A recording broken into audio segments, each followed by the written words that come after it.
Salve galera! Muito bem, aqui quem fala é o professor Rui Medeiros e hoje nós faremos a correção da prova do Enem de 2021, que foi aplicada na data de ontem, dia 28 de novembro de 2021.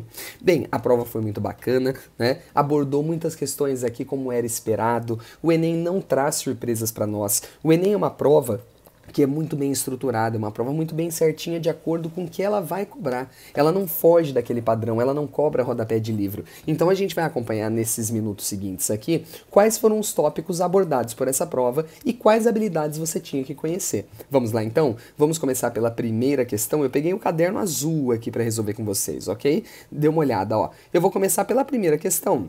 A questão de número 91. Ela diz bem assim, ó. No cultivo por hidroponia são utilizadas soluções nutritivas contendo macronutrientes e micronutrientes essenciais. Além dos nutrientes, o pH é um parâmetro de extrema importância, uma vez que ele afeta a preparação da solução nutritiva e a absorção de nutrientes pelas plantas. Então ele está falando a respeito de pH.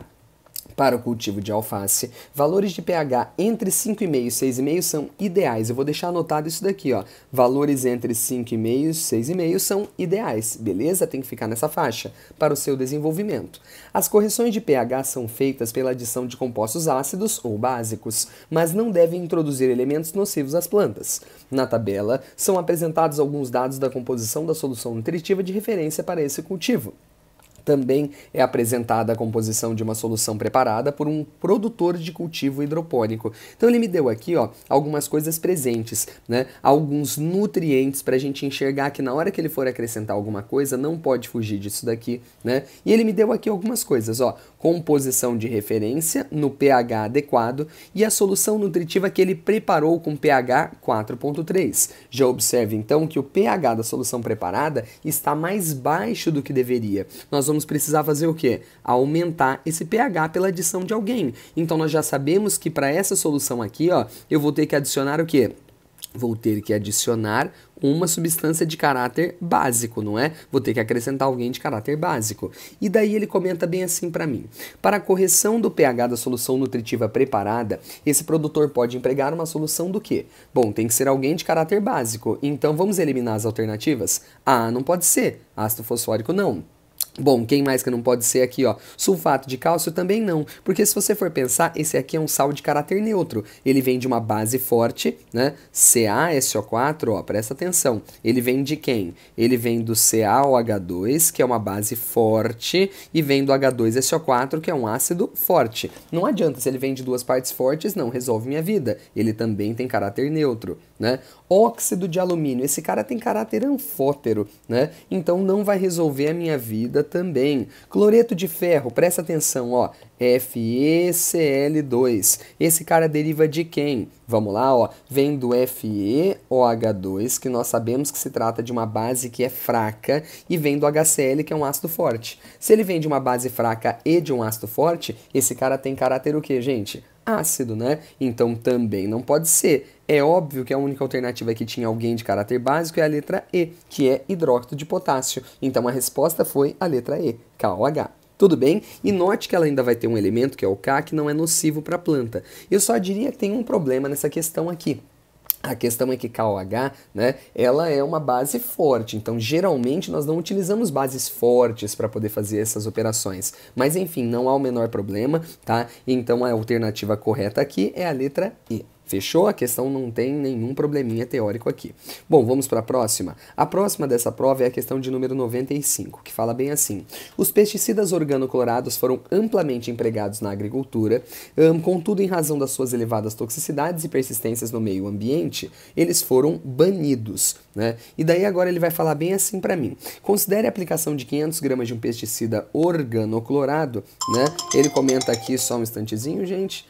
Organoclorado em uma cultura e que, em certas condições, o tempo de meia-vida do pesticida no solo seja de 5 anos. Então, a meia-vida do pesticida, ou seja, o tempo que ele demora para reduzir sua quantidade à metade, é de 5 anos. E ele quer saber, a massa do pesticida no decorrer de 35 anos será mais próxima de quanto? Bom, primeira coisa, se você for pensar, quantas meias-vidas que se passaram? É só dividir 35 por 5. tudo bem? Ou seja, o tempo total pelo tempo de cada meia-vida. Isso vai dar para nós um valor de 7 meias-vidas. Tudo bem? E agora tem duas formas de você resolver, né? Ou você usa aquela formulinha para poder chegar na resposta, ou vai dividindo por 2 durante 7 vezes seguidas. Como eu sei que geralmente vocês não lembram da fórmula, eu vou fazer dividindo, tudo bem? Então, ó, a massa inicial era de 500 gramas, certo? Quando passar uma meia-vida, a primeira vai cair para quanto? 250. Quando passar a segunda meia-vida, vai para 125, né? Quando passar a terceira meia-vida, vai para quanto? Vamos por aqui. Vai para 62,5.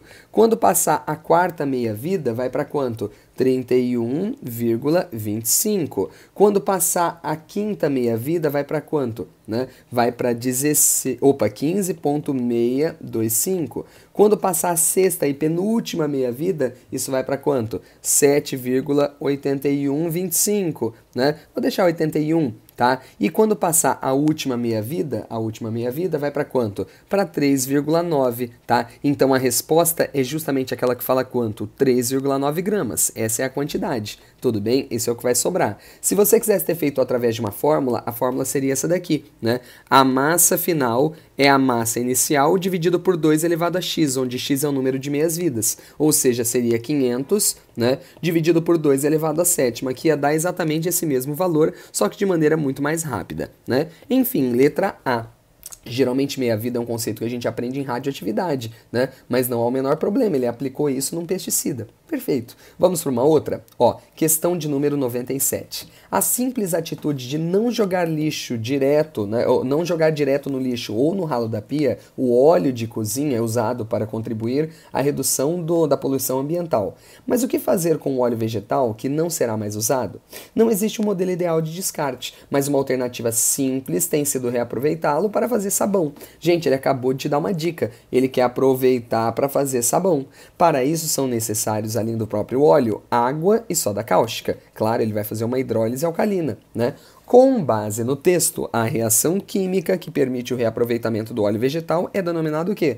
Gente, ele vai fazer sabão. Então o nome é qual? Saponificação. Lembrando que a saponificação é o mesmo, né, que a hidrólise alcalina, por isso que tem que ter água, porque é uma hidrólise, e alcalina porque tem que ter uma base, né? Então pronto, matamos mais uma aqui.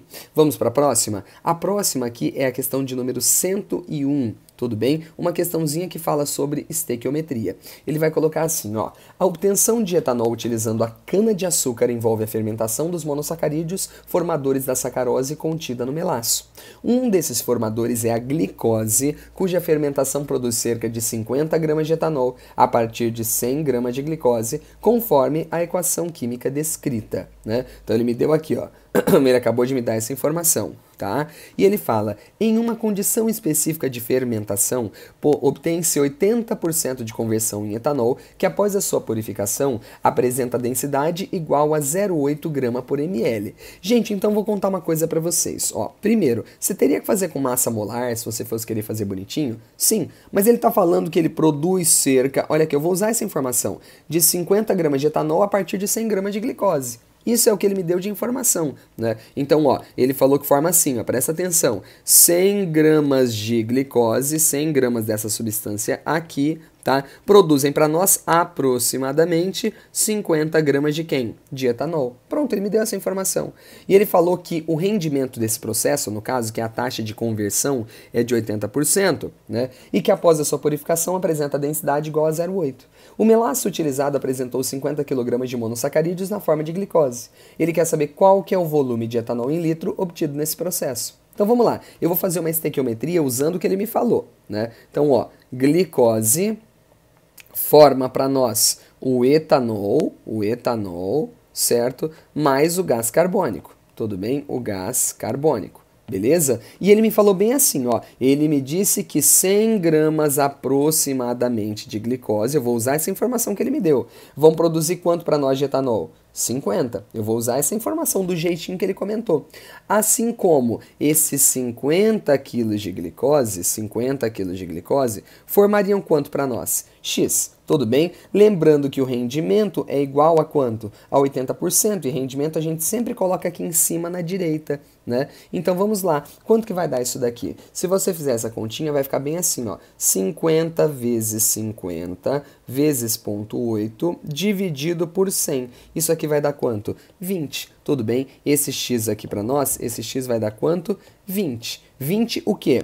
Quilogramas de etanol. Certo? Agora, ele não perguntou para você qual que é a massa, ele perguntou para nós o quê? Qual que era o volume? Então, a gente joga na formulinha da densidade. Densidade, vou jogar aqui, ó. Densidade é massa sobre volume, certo? Então, a densidade, ele falou que era 0,8 grama por ml. Perceba que 0,8 grama por ml é a mesma coisa que falar 0,8 quilograma por litro. É a mesma coisa, grama por ml é o mesmo que quilo por litro. Então, ó, 0,8 é igual a massa, que é 20, porque se eu deixei em quilograma por litro e a massa está em quilograma, a minha resposta automaticamente vai sair em quê? Vai sair em litro. Logo, o meu volume vai ser 20 dividido por 0,8. Se você fizer 20 dividido por 0,8, vai dar quanto? 25 litros. Tudo bem? 25 litros. Então, a resposta aqui para nós é a letra C.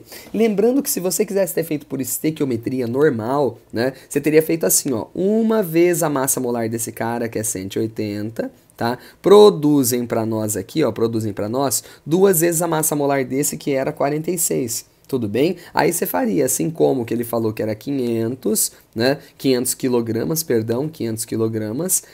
Perdão, né? Ele colocou quanto aqui? Deixa eu ver. Era 50 quilogramas, estou colocando 500, 500 não, 50 quilogramas estão para quanto? Para X. Você faria do mesmo jeito, colocaria o rendimento de 80%, só que você chegaria num valor mais exato. Só que ele te deu uma informação para você não precisar usar aquilo, né? Então é por isso que a gente fez normalzinho desse jeito aqui. Beleza? Então, questão tranquila de estequiometria. Vamos ver a próxima, uma questão de pilha bem bonitinha. Ó, ele fala bem assim: é possível ligar aparelhos elétricos de baixa corrente utilizando materiais comuns de laboratório no lugar de tradicionais pilhas. A ilustração apresenta uma montagem que faz funcionar um cronômetro digital. Perceba que aqui a gente tem uma pilha, aqui a gente tem outra pilha e as duas estão conectadas em série, né? E eles estão conectados a duas coisas, a um cronômetro e a um voltímetro, né? Então perceba como que é feita essa conexão aqui, ó. Perceba como que é feita essa conexão, tá? Então, ó, agora eu vou mostrar uma coisa para você. Ele quer saber, utilizando a representação de projetos elétricos, o circuito equivalente a esse sistema é qual?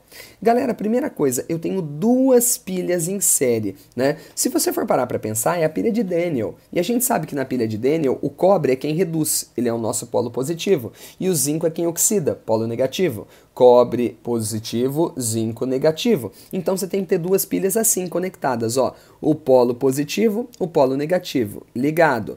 Polo positivo, polo negativo, certo? E aí tem que fechar o resto do circuito. Vamos tentar analisar quem que é assim? Vamos lá? Ó, eu vou fazer o seguinte, ó, eu vou analisar aqui quem que é desse jeito. Vamos ver? Ó, primeira coisa, A não pode ser. Ah, só tem uma pilha, não pode ser. A letra B de bola, ela tá com duas pilhas ligadas em série, legal? Duas pilhas ligadas em série, ó. Positivo, negativo, positivo, negativo. A letra C tem duas pilhas em série, só que, ó, positivo, negativo, negativo, positivo, não existe essa conexão, tá errado. Então vamos eliminando, ó, a A não pode ser, a C também não. A letra D de dado só tem uma única pilha e tem um monte de resistor, não tem nada a ver. A letra E tem 4 pilhas associadas em série, não é isso, nós só temos duas pilhas. Lembra que cada 2 recipientes correspondem a uma pilha. Então a letra B de bola é a resposta. Lembrando que ele faz aqui uma associação em paralelo com o cronômetro, que é o nosso resistor daqui, e o voltímetro também, que ele coloca por aqui. Portanto, a resposta aqui é a letra B de bola. Olha que questão bacaninha, pessoal, que você não tinha que saber nada de pilha para valer. Só tinha que ter a noção de que os polos, na hora que você conectar, tem que ser positivo com negativo, e ter a noção de que isso aqui é uma pilha e que isso daqui é outra pilha. Questão muito bonitinha, tá? Vamos para a próxima, então. Questão de número 103. A questão de número 103 é bem interessante também, né? Sem muita conta. Vamos lá, ó. Um técnico analisou um lote de analgésicos que supostamente estava fora das especificações. A composição prevista era de 100 mg de ácido acetil salicílico Perceba que estamos falando então de ácido, tá? Por comprimido. Princípio ativo cuja estrutura está apresentada nessa figura. Ele é um ácido, né? Perceba que ele é um ácido carboxílico. E daí ele coloca bem assim: além do amido e da celulose, que são componentes inertes, são só enchimento. Né? O técnico realizou os seguintes testes: obtenção da massa do comprimido, então ele pesou primeiro o comprimido, mediu a densidade do comprimido, verificou o pH com papel de indicador, determinou a temperatura de fusão do comprimido e titulou com uma amostra de NaOH. E agora ele falou bem assim: após a realização dos testes, o lote do medicamento foi reprovado porque a quantidade de ácido acetil salicílico por comprimido foi apenas 40% da esperada. Então a concentração que ele encontrou não foi a correta, foi só 40% da esperada, né? E daí ele falou bem assim: o teste que permitiu reprovar o lote de analgésicos foi o de número qual? Gente, qual é o teste que eu uso para determinar a concentração de uma solução?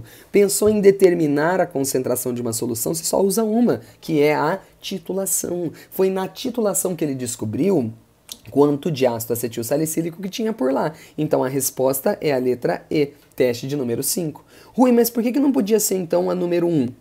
Gente, a obtenção da massa do comprimido não diz nada. O cara pode ter aquela mesma massa, né, do comprimido, vamos supor que o comprimido seja de 1 grama, certo? Ele pode colocar 1 grama do que ele quiser lá dentro. Não quer dizer que vai ter 100 miligramas de ácido acetil salicílico. Ele pode colocar mais enchimento do que o ácido acetil salicílico. Ou ele poderia ter posto mais ácido acetil salicílico do que o enchimento, né? No caso, poderia ter posto a mais. Ele pode mexer nas quantidades dessas substâncias aqui lá dentro e manter aquele mesmo 1 grama de comprimido. Então é por isso que a única resposta aqui é a letra E. Tudo bem? Então uma questão bonitinha. Volto a dizer, essa prova do Enem foi uma prova que ela não pegou na parte de conta. É uma ou outra que envolvia uma continha. Ela queria saber mais da parte conceitual, que é o mais importante mesmo, né? Então vamos para a próxima questão. Uma questãozinha falando de isomeria. Que questão bonita. Ó, a icterícia, popularmente conhecida como amarelão, é uma patologia frequente em recém-nascidos. Um bebê com icterícia não consegue metabolizar e excretar de forma eficiente a bilirrubina. Bilirrubina é essa substância aqui. Com isso, o acúmulo dessa substância deixa-o com a pele amarelada. A fototerapia é um tratamento da icterícia neonatal, que consiste na irradiação de luz no bebê. Na presença de luz, a bilirrubina é convertida em seu isômero lumirrubina, que por ser mais solúvel em água, é excretada pela bile ou pela urina. Muito bem. Então ele fala que a bilirrubina, na presença de luz, ela é transformada em lumirrubina, né? E ele fala bem assim: a imagem ilustra o que ocorre nesse tratamento. E ele quer saber, na fototerapia, a luz provoca a conversão da bilirrubina no seu isômero o quê? 1. Óptico. B. Funcional. De cadeia, de posição, geométrico. E agora? Gente, nós vamos ter que analisar com bastante carinho essa estrutura. Perceba, ó, que a parte direita da estrutura, toda essa parte aqui, ó, não sofreu mudança nenhuma. É tudo igualzinho, né? Se você observar, ó, aqui, essa parte inicial, o grupo funcional também não mudou, né? Agora, aonde que houve mudança? Nessa parte da estrutura. Perceba que essa parte realmente sofreu uma transformação. Bom, em questão de isomeria óptica, não tem aquele carbono quiral para poder falar isso para você. Ah, Rui, mas tem um carbono quiral bem aqui. Tem um carbono quiral bem aqui, né? Só que, ó, esse cara aqui, ó, perceba que ele não tem aquele carbono quiral. Se você olhar esse carbono quiral, não tem o carbono quiral aqui. Então não é o isômero óptico. O isômero óptico é se esse cara aqui fosse a imagem especular. Então não pode ser a letra A. Não é a imagem especular. Isômero funcional, se você for analisar, ó, as funções foram mantidas. Amida, né? Aqui você tem uma amina, certo? Aqui você tem ácido carboxílico. Então não houve mudança de função. Então também esqueça funcional. Bom, letra C, de cadeia. Se você parar para olhar, olha com bastante atenção essa parte aqui, ó. Essa parte da cadeia aqui está aberta, percebeu? Agora olha para essa parte da cadeia aqui, ó. Ela ficou fechada. O tipo de cadeia mudou. E se o tipo de cadeia mudou sem mexer na função, quer dizer que eles são isômeros do que, gente? De cadeia. Não é isomeria de posição, porque para ser de posição o tipo de cadeia tinha que ser igual, né? E por último, né, também não é isômero geométrico, não tem a ver com cis e trans. Portanto, a resposta é a letra C. Lembrando que quando você vai analisar a função, né, quando você vai analisar a isomeria plana, isomeria, olha aqui, ó, isomeria plana, né? Você tem que seguir uma sequência, que é qual? Ó, esse FCP, né? Ó, o que seria esse FCP? Primeiro você analisa a função, depois você analisa o tipo de cadeia, caso a função seja a mesma, e por último você analisa a posição de alguém, caso o tipo de cadeia e a função sejam o mesmo, né? Então essa é a sequência que você segue. Por isso que a gente pode dizer que aqui houve isomeria de cadeia. Questão bonita, questão muito bacana, né? Vamos para a próxima aqui então, questão de número 110. Acompanhe comigo, ó. É uma questão mais de biologia, mas que dá para responder com a química. Organismos autótrofos e heterótrofos realizam processos complementares que associam os ciclos do carbono e do oxigênio. O carbono fixado pela energia luminosa ou a partir de compostos inorgânicos é eventualmente degradado pelos organismos, resultando em fonte de carbono como metano ou gás carbônico. Ele acabou de me dar uma dica. Ainda, outros compostos orgânicos são catabolizados pelos seres com menor rendimento energético. Não estamos falando de respiração agora, né? Estamos falando do que, gente? De outro processo chamado fermentação, né? Produzindo compostos secundários que podem funcionar como combustíveis ambientais. Opa, o metano, por exemplo, ele é produzido a partir da fermentação.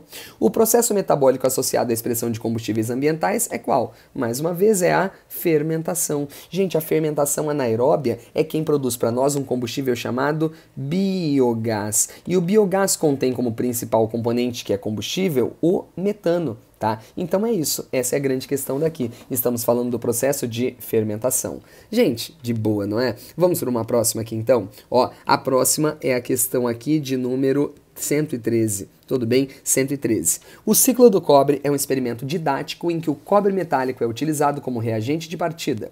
Após uma sequência de reações, o cobre retorna ao seu estado inicial ao final do ciclo. Gente, perceba, tá? Ele me deu aqui, ó, o cobre virando nitrato cúprico, virando hidróxido cúprico, virando óxido cúprico, virando sulfato cúprico e voltando a ser o cobre. E ele quer saber, né? Aqui, ó, a reação de redução do cobre, redução do cobre em qual etapa? Gente, vamos calcular o NOx aqui? Vamos lá, para saber onde que houve redução? Aqui o cobre é 0, substância simples. Aqui, gente, o cobre é mais 2. Lembra que esse 2 daqui escorrega aqui para cima, certo? No seu OH2 é a mesma história. O NOx do cobre é quanto? Mais 2. Aqui nesse outro, ó, oxigênio é menos 2. Então cobre é quanto? Mais 2. Aqui, sulfato, SO4 veio do H2SO4, então esse grupo vale menos 2. Logo, o cobre vale mais 2. Perceba então que o NOx do cobre está intacto. Aqui, aqui, aqui e aqui, certo? Aonde que houve redução? Aonde que houve diminuição do NOx? Na etapa 5, onde o cobre mais 2 volta a ser quanto? Cobre 0. Na etapa 1 houve oxidação e na etapa 5 houve redução. Como ele queria a resposta de redução, então a gente marca qual aqui para nós? A letra E. É o número 5, onde houve redução do cobre. Tranquilo, não é? Vamos para uma próxima questão, gente? A próxima é a questão de 116 da prova aqui. Vamos lá? Questão 116 fala bem assim. As águas subterrâneas têm sido contaminadas pelo uso de pesticidas na agricultura. Mais uma questão falando de pesticida, aquele apelo ambiental da prova do Enem. Entre as várias substâncias usualmente encontradas, algumas são apresentadas na figura. A distinção dessas substâncias pode ser feita por meio de uma análise química qualitativa, ou seja, determinando sua presença mediante a adição de um reagente específico. O hidróxido de sódio é capaz de identificar a presença de um desses pesticidas pela reação ácido-base de Bronsted-Lowry. Gente, eu vou colocar tudo aqui, ó. O hidróxido de sódio é capaz de identificar a presença de um desses pesticidas pela reação ácido-base. Peraí, vamos começar assim. O que é o hidróxido de sódio? É o NaOH. E NaOH é uma base. Se ele falou que ele pode ser identificado por uma reação ácido-base, é porque essa substância que a gente está trabalhando tem que ser o quê, gente? Um ácido para poder reagir com NaOH, que é uma base. E ele quer saber aonde que o teste será positivo. Então, gente, ele está perguntando em outras palavras, quais são as funções que apresentam aqui caráter ácido. Tudo bem? Vamos lembrar de uma coisa? Na química orgânica tem duas funções que apresentam caráter ácido considerável, né? Considerável eu falo assim, que em água apresentam caráter ácido. A primeira são os ácidos carboxílicos. Claro, né? Ácidos carboxílicos têm caráter ácido. E o segundo são os fenóis. Tudo bem? É isso que a gente vai procurar nessas estruturas. Tudo bem? Então vamos lá. Essa primeira, não tem ácido carboxílico nem fenol. Aleto, aleto. Aqui nós temos o que, ó? Nitrogênio ligado a C-O, que caracteriza a amida. Então não é. Não é, com toda certeza do mundo, não. Vamos para essa segunda? Ó, aleto, não. Aqui amina, não. Amina, não. Amina, não. Aqui tem uma função diferente, né? Aqui, se você fosse pensar, tá? Se você for pensar C-N, a gente chama de imina. Só que aqui é um grupo mais especial ainda, porque tem N, dupla O, O. Então esquece, não tem, tá? Próxima, olha o que nós temos aqui. OH ligado ao anel aromático. OH ligado ao anel aromático. Então nós temos o que aqui no caso? Nós temos o grupo de fenol, tanto aqui quanto aqui. E se esses caras são fenóis, o que a gente já pode afirmar? Que eles têm caráter ácido. Eles vão dar teste positivo. Então a gente já tem a resposta. A resposta é a letra C, número 3. Vamos lá? Agora vamos ver por que as outras não são? Olha aqui, iodo, iodo, S-O. Né? E dupla O. Não. Aqui nós temos um éter, aqui nós temos um composto com silício, nós temos um éter, aqui nós temos flúor, então não. O único que apresenta caráter ácido é o número 3 por conta de ser o quê, gente? Um fenol. Então não esquece, não esquece. Vai procurar substância de caráter ácido, procura ácido carboxílico e fenol. A prova do Enem vai ser específica para você. Ela vai falar desses que são importantes para nós. Tudo bem? Vamos para 117? Ó, acompanha comigo. Com o aumento da população de suínos no Brasil, torna-se necessária a adoção de métodos para reduzir o potencial poluidor dos resíduos dessa agroindústria, uma vez que, comparativamente ao esgoto doméstico, os dejetos suínos são 200 vezes mais poluentes. Sendo assim, a utilização desses resíduos como matéria-prima na obtenção de combustíveis é uma alternativa que permite diversificar a matriz energética nacional e, ao mesmo tempo em que parte dos recursos hídricos do país são preservados. Então, olha o que ele acabou de falar. Ele vai utilizar esses resíduos como matéria-prima na obtenção de combustíveis. Gente, eu estou usando aqui lixo orgânico, não é? E quando a gente pega o lixo orgânico e você vai obter um biocombustível, de que processo que a gente está falando? Estamos falando mais uma vez da fermentação anaeróbia. Estamos falando de um combustível muito famoso chamado biogás. Gente, mais uma vez estamos falando do biogás. Você vai pegar o lixo orgânico. Lembra disso? Ó, o lixo orgânico vai colocar dentro de um biodigestor, não é? De um biodigestor. Esse biodigestor, em condições anaeróbias e na presença de micro-organismos, vai produzir para nós o famoso biogás, que é um combustível, né, de origem não fóssil, ou seja, é um combustível aqui renovável, é um biocombustível, cujo principal componente é o metano. O principal componente é o metano. Então ele se parece muito com gás natural, só que é um gás natural de origem não fóssil, ok? Então, gente, ó, a prova do Enem, você vê, não tem novidade para nós. As questões são novas, são lindas, só que não traz novidade, ela cobra o que a gente já espera que ela cobre. Né? Então vamos para a próxima questão? Vamos lá? A próxima aqui para nós é a questão de número 122. De novo falando de esgoto, de novo falando de lixo orgânico, tá? Acompanhe. A imagem apresenta as etapas do funcionamento de uma estação individual para tratamento do esgoto residencial. Já vou olhar aqui e vou ver o que ele quer saber. Em qual etapa decanta-se o lodo a ser separado do esgoto residencial?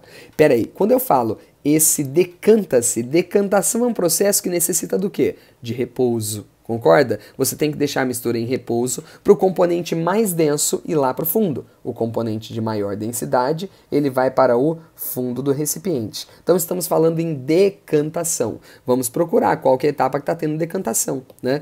Bom, caixa de gordura. Retém os detritos da pia e da cozinha, liberando água quase isenta de gordura. Não, isso aqui só está separando aqui para nós, né, a água desses resíduos. Não. Segunda, caixa de passagem. Recebe o que vem dos banheiros e lavanderia, reunindo todo o esgoto residencial. Não está separando nada para nós. 3, tanque séptico. Aqui o esgoto deve ficar em repouso. Opa. Aqui o esgoto deve ficar em repouso por um período relativamente maior que nas outras etapas. Gente, é essa a resposta, né? Por mais que você não conhecesse o tanque séptico, ele me deu a dica. Ele falou que aqui ele vai ficar em repouso. Então, gente, com certeza é o número 3. Mas vamos continuar vendo. Caixa de inspeção. Facilita a distribuição de efluentes. 5. Filtro biológico. Aqui as colônias de bactérias consomem a matéria orgânica. Aqui acontece o processo, né, de oxidação desse material orgânico. e não simplesmente de decantação. 6. Cisternas. Aqui, como uma etapa final, o sistema será tratado com cloro. Aqui acontece a cloração. Então, não. A resposta é a letra C, que falava tanque séptico. Gente, a prova do Enem, ela requer essas habilidades, cara. Você tem que interpretar essa figura e aplicar com o que você aprendeu. Gente, sensacional. Muito boa a questão. Vamos para a próxima. A próxima é uma questão bem interessante, que ela reúne muita coisa numa questão só, mas é extremamente simples. Ó, um emprego de células de combustível a hidrogênio pode ser uma tecnologia adequada ao transporte automotivo. O quadro apresenta características de 5 tecnologias mais proeminentes de células de combustível. Então ele deu aqui o tipo de célula, ele me deu a temperatura operacional, ele me deu o eletrólito e ele me deu as semi-reações. Você fala, meu Deus do céu, Rui, quanta coisa. Calma, vamos interpretar. Né? Ele quer saber o seguinte, ó, testes operacionais com esses tipos de células têm indicado que as melhores alternativas, preste atenção agora, ó, as melhores alternativas para veículos são as que operam em baixos níveis de energia térmica. Ou seja, não pode ter a temperatura muito alta. Então, gente, ó, vamos lá. Essa daqui você esquece, né? Entre 600 e 1000. Essa outra aqui você esquece também. Não pode ser de jeito nenhum. Tudo bem? Então, eu tô trabalhando aqui, ó. Vou deixar só eliminar aquelas que são absurdas. Então, essa daqui já foi. Esse SOFC já foi embora, não pode ser. E não pode ser também esse MSFC. Já eliminamos essas duas, tá? Ele fala que são formadas por membranas, atenção agora, são formadas por membranas de eletrólitos poliméricos. Pera aí, então vamos olhar para o eletrólito. Tem que ser um polímero. Gente, como que eu identifico geralmente um polímero pelo nome? Geralmente aparece poli, não é? Então vamos lá, aqui. Hidróxido de potássio aquoso. Isso é um polímero? Não, então não pode ser. Próximo, vamos lá, ó, presta atenção. Ácido poliperfluorosulfônico sólido. Opa, esse é um polímero. Esse outro, ó, ácido fosfórico líquido. Gente, ácido fosfórico não é polímero, então já matamos. Só sobrou quem? Esse PEN. Só sobrou o PEN. Tudo bem? Então você note que as reações nem me importavam, gente, não importa, né? E ele fala que ocorre em meio ácido. Cara, você podia só confirmar, porque se ocorre em meio ácido, olha o nome do eletrólito. Ácido poliperfluorosulfônico sólido. Tipo assim, mesmo que você não tivesse se atentado com a questão do polímero, você já percebia que não podia ser essa com hidróxido, entendeu? Porque ele falou que é um ácido. Então, gente, olha como que é bacana a prova do Enem. Você não tinha que saber dessas reações, se preocupar. Não, gente, vá pelo mais simples, vá pela interpretação, que vai dar tudo certo para você. Tudo bem? Vamos para a próxima questão? Questão de número 125, que ela pode ser tratada como física também, pode ser tratada um pouquinho como biologia, né? Mas eu vou resolver com vocês aqui na química. Ela fala bem assim, ó. Considere a tirinha na situação em que a temperatura do ambiente é inferior à temperatura corporal dos personagens. Então ele fala bem assim, imagina um dia, tá, que a temperatura do ambiente é menor do que a temperatura do corpo. Aí ele fala, tá quente hoje, né? Aí o outro fala, é mesmo. Ah, mas o que me incomoda mesmo é a umidade, o outro fala. Aí ele, você não gosta de umidade? Não mesmo. Então salta correndo, né? Ele colocou isso daqui, não gosta de umidade, então salta correndo. Bom, um incômodo mencionado pelo personagem da tirinha deve-se ao fato de que em dias úmidos... Gente, o que acontece num dia úmido? Por que a gente fica melado num dia que está úmido? É simples a explicação. Gente, porque o suor tem maior dificuldade de evaporar do corpo. Galera, pensa, existe uma coisa chamada pressão máxima de vapor. Você lembra que a pressão máxima de vapor é o máximo valor de pressão que o vapor pode chegar num determinado ambiente? Depois que ele satura, tudo bem? Depois que ele satura o ambiente, fica complicado de você fazer o quê, gente? Novas evaporações, não é? Então o que acontece? Num dia que já está muito úmido, o ambiente já está muito saturado com o vapor da água. Logo fica mais difícil da água que está na forma líquida evaporar. Gente, o ambiente já está praticamente saturado de vapor. Se ele tivesse completamente saturado, você nem notaria direito a evaporação, porque ele evaporaria e condensaria ao mesmo tempo. Então, moral da história, pessoal, o suor ele apresenta maior dificuldade em evaporar do corpo, justamente porque num dia que está com uma maior umidade, essa água tem maior dificuldade em conseguir virar vapor, já que o ambiente está quase atingindo a sua saturação. Tudo bem? Então essa era a resposta. Vamos ver uma próxima, gente? A próxima aqui é a questão de número 130, questão bonitinha também de orgânica, tá? Note que a prova praticamente não cobrou química geral. No final vou fazer meus comentários aqui. Mas, gente, ó, vou colocar para você. tá? Questão de 130 fala de orgânica mais uma vez. Com o objetivo de proporcionar aroma e sabor a diversos alimentos, a indústria alimentícia se utiliza de flavorizantes. Em geral, essas substâncias são ésteres, como os apresentados no quadro. Então ele me dá aqui, ó, né, vários ésteres, a sua fórmula e o aroma que eles têm. O aroma do flavorizante derivado do ácido etanóico, gente, olha que legal que a prova do Enem é. Derivada do ácido etanóico e que apresenta cadeia carbônica saturada é. O aluno que é mais despreparado, geralmente ele olha para cá primeiro. Não, gente, você olha no nome. Ácido etanóico é a mesma coisa, né? É a mesma coisa que ácido acético. É a mesma coisa que ácido acético. Então o éster tem que ser um acetato. Portanto, não pode ser esse primeiro, que é o benzoato de metila. Não pode ser, ó, esse daqui pode, acetato de isoamila, acetato de benzila. Propanoato, não pode, esse daqui vem do ácido propanóico. Antranilato, não pode. Então só sobraram duas alternativas, acetato de isoamila ou acetato de benzila. Gente, de benzila tem que ter benzil. E benzil é um radical que tem o que para nós? Benzil é isso daqui, ó, é um CH2 conectado a um anel aromático. E o que ele falou aqui no final para nós? Né? O que ele comentou no final? Ele tem que ter cadeia carbônica saturada. Então não pode ser esse cara aqui de jeito nenhum. Portanto, a resposta é acetato de isoamila, que é o cheirinho da banana. Se você quisesse abrir a cadeia, você ia encontrar isso daqui. Vou até abrir essa cadeia para você, tá? Pra você ficar feliz. Ó, CH3, CO2 é C-O, O. Aí depois ele coloca aqui, ó, CH2, 2, ou seja, CH2 repetindo duas vezes, depois CH, CH3, CH3. Então puxa um para baixo e puxa um para a direita. Gente, esse daqui é o éster que ele está se referindo. Mas perceba que com o nome a gente já chegava na resposta, sem precisar de mais nada. Tudo bem? Vamos para a próxima então, galera. A próxima é a questão de número 133. Acompanhe comigo, ó. O quadro lista alguns dispositivos eletrônicos que estão presentes no dia a dia, bem como a faixa de força eletromotriz necessária ao seu funcionamento. Bom, então ele me dá aqui o dispositivo, né? E ele me dá a faixa de força eletromotriz. Lembrando que isso daqui, na verdade, é a diferença de potencial. Considere que uma bateria é constituída pela associação em série, ó, a associação em série de 3 pilhas de lítio e iodo, nas condições padrão, conforme as semi-equações de redução apresentadas. Ô, gente, vamos lá. Primeiro, ó, eu quero saber o seguinte, qual que é a DDP dessa pilha? Como é que a gente calcula a DDP de uma pilha? Lembra que a DDP é fácil, né? DDP é você pegar o maior menos o menor. O maior é mais 0,54. Menos o menor, que é menos 3,05. Se você fizer essa continha aqui, a minha diferença de potencial de cada pilha vai ser quanto? Vamos fazer? 0,54 mais 3,05 vai dar mais 3,59 volt. Isso aqui é o que cada pilha fornece para mim. Acontece que ele associou 3 pilhas em série. Em série tem mesmo I, porém a gente soma o quê? As tensões. Então eu vou fazer o seguinte, eu vou multiplicar por 3, porque são 3 pilhas, né? Então isso daqui vezes 3 vai dar quanto? Mais 10,77. Então essa daqui é a voltagem que esse aparelho vai fornecer para mim, que essa associação de pilhas vai fornecer para mim. E ele quer saber, essa bateria é adequada para o funcionamento de qual dispositivo?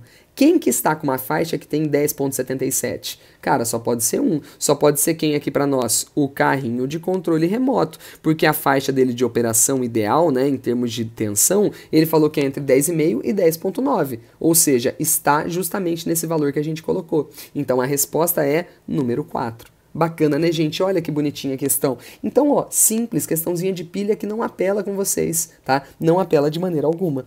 Vamos para a próxima? Essa questão aqui pode ser também tratada mais na física, mas eu vou tratar com vocês aqui rapidinho, tá? O alcoolômetro de Gay-Lussac é um instrumento destinado a medir o teor de álcool. Presta atenção, ele vai medir o teor de álcool em porcentagem de volume de soluções de água e álcool na faixa de 0 a 100 graus GL, com divisões de 0,1 grau GL, né? A concepção do alcoolômetro, agora ele vai explicar. A concepção do alcoolômetro se baseia no princípio de flutuabilidade de Arquimedes, semelhante ao funcionamento de um densímetro. Então, gente, ele está falando para você o seguinte, que o funcionamento é como se fosse um densímetro. Então, de alguma forma, esse aparelho aqui, ele vai converter para nós numa escala a densidade da mistura em que, pessoal? No meu grau GL. Ou seja, ele converte densidade em concentração de álcool. Essa que é a ideia por aqui. A escala do instrumento momento é aferida a 20 graus Celsius, sendo necessária a correção da medida caso a temperatura da solução não esteja na temperatura de aferição. É apresentado parte da tabela de correção de um alcoolômetro com a temperatura. Gente, então veja aqui comigo, olha que interessante que vai acontecer. Analisa a tabela, tá? Ó, grau GL, se for uma mistura de 35. Na leitura a 20 graus vai dar exatamente 35. Se for 36 graus GL, a 20 graus vai dar exatamente 36. Agora perceba o que está acontecendo quando a gente aumenta a temperatura, né? Esse sistema que estava numa concentração de 35, se tiver numa temperatura maior, perceba que vai dar menos. Ao invés de dar 35, deu quanto? Deu 33. Se você pegar esse outro, ao invés de dar 36, deu quanto? Deu 34. Então está tendo uma variação. Ele está aferindo uma menor concentração. Por que será? Né? Bom, o que a gente aprende é que quando você aumenta a temperatura, você causa o quê? Dilatação. Ou seja, você aumenta o volume do material, certo? Agora presta atenção, você sabe que densidade é massa sobre volume. A massa não depende da temperatura, isso daqui é uma constante, não é? Agora me fala, se você está dilatando, você vai diminuir a densidade. Agora, se esse aparelho ele converte densidade em grau GL, é óbvio que se varia a densidade, vai variar o quê? A medida de grau GL que ele faz. Então, o motivo é a dilatação. Portanto, a resposta, né, que a gente está procurando aqui é a letra C. Por que que a correção é necessária? Né? Porque o aumento da temperatura promove o quê, gente? Mudança de volume dos materiais por dilatação. Essa é a questão daqui. Entendeu? Esse é o grande detalhe dessa questão. Vamos para a próxima, questão 135. Gente, essa também é bem interessante sobre polímeros. Ele fala bem assim, ó. O Prêmio Nobel de Química de 2000 deveu-se à descoberta e ao desenvolvimento de polímeros condutores. Esses materiais têm ampla aplicação em nossos dispositivos, né, eletroluminescentes, que são os LEDs, células fotovoltaicas, etc. Agora ele vai falar do detalhe mais importante da questão. Uma propriedade-chave de um polímero condutor é a presença de ligações duplas conjugadas ao longo da cadeia principal do nosso polímero, né? Então, gente, peraí, o que é uma dupla conjugada? Dupla conjugada é assim, ó, é quando você tem uma ligação dupla, depois uma simples, depois uma dupla, depois uma simples, depois uma dupla, isso é conjugação, tudo bem? Mas essa conjugação tem que aparecer na cadeia principal. E ele quer saber qual que é o exemplo desse polímero representado. Né? Qual que é o polímero que apresenta essa característica? Então vamos lá. A letra A não pode ser, porque perceba que na cadeia principal só tem ligação simples, então não pode ser, tá? Essa daqui também não tem ligação dupla. Essa outra, perceba, só para você entender por que não pode ser a letra C também, né? Ó, eu vou colocar aqui é um CH2. Aqui está fazendo ligação simples, ligação simples. Se fosse conjugado, já tinha que ser o quê? Dupla simples. Aqui já não pode ser. Esquece. Bom, vamos ver esses dois últimos aqui, ó. Aqui, se você analisar, ó, você tem aqui a mesma coisa, ó, CH, dupla, CH. Aqui você tem quem, no caso? CH2. Aí depois quem é que vem? Ó, ligação simples de novo, para conectar com o próximo. Aqui você tem duas ligações simples repetidas. Não pode ser. Agora, olha esse, ó. CH, dupla, CH. Simples. Quem que vem depois aqui, ó? Quem que é o próximo que vai repetir? CH dupla, tá vendo? Que esse cara que vem pra cá, na verdade, é a continuação. Então, quem que estaria conectado aqui em seguida? Vou colocar, ó. É outro CH dupla, CH. De novo, quem é que viria? Outro CH dupla, CH. Então, esse polímero apresentado na letra D de dado é o polímero que apresenta a propriedade que a gente queria. Portanto, letra D de dado é a resposta, certo? Questãozinha bacana também. Ok? E, gente, finalizamos finalmente a prova do Enem de Química. Então, quais comentários que eu poderia falar para você a respeito dessa prova, né? Em primeiro lugar, ela colocou exatamente o que a gente esperava dela. Ela não colocou nada fora do normal. A prova não tem nada de incomum. Ela está exatamente como a gente esperava. Outro detalhe, perceba que praticamente não caiu Química Geral. Gente, quase não caiu. Foi praticamente uma prova de Físico-Química e de Química Orgânica. E outra coisa, você viu o tanto de eletroquímica que caiu nessa prova, gente? O tanto de eletroquímica. Caíram 4 questões envolvendo eletroquímica, né? Lembra daquela do circuito? tá? Da associação de pilhas. Essa outra aqui que ele associou em série, 2 questões de pilhas em série, né? Aquela questão lá do NOx, de saber onde é que houve redução, e aquela outra que colocava do polímero, né? Então assim, gente, olha que bonitinha essa prova muito bacana. Os conteúdos abordados foram distribuídos praticamente em físico-química e química orgânica. As que fugiram disso foram foi uma ou outra questão mesmo, só que a prova realmente foi muito bacana. Espero que você tenha gostado dessa resolução, espero que você tenha ido muito bem nessa prova, tá? E precisando de qualquer coisa, é só colocar um comentário aqui embaixo. Aproveita e se inscreve no nosso canal, tudo bem? Porque nós sempre trazemos aqui muitas coisas bacanas para vocês. Valeu, gente, um beijão a todos vocês, valeu e tchau, tchau.